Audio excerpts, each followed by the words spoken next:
I don't believe at all that innovation and entrepreneurship is some magic chromosome some have, some don't.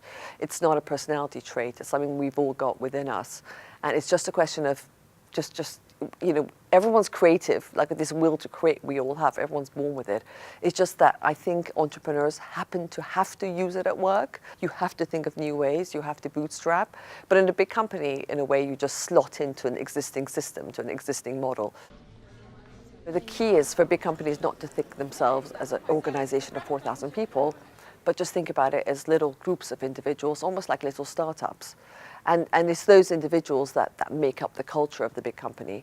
It's being very vigilant about that culture, but starting small, starting from how a leader of a small group behaves, where their focus is, where their passion is, whether or not they behave like an automaton or someone who's got, loves customers, tries to delight them at all times.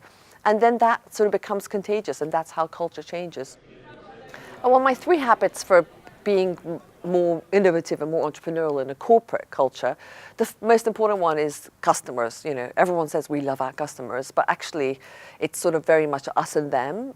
You're just thinking of selling something to the customer. But when you think real empathy, and that is really putting yourself in customers' shoes, really, thinking for them and working backwards the way an entrepreneur does, then that changes everything, because then you see all these huge problems, these headaches begging to be solved. The second one is be less busy. So it's a bit about kind of not having the weekly conference calls with 40 people on it. Is that really necessary? It's cutting a bit of that sort of extra bureaucracy out. And the last one, I think, is being 100% yourself. I think is really important. When I was growing up, kind of my dad's generation, you had to leave part of yourself behind. And now you have to be 100% yourself, head, heart, and soul, the way entrepreneurs are, because innovation doesn't come from processes. A system can't come up with an innovation. Only individuals can.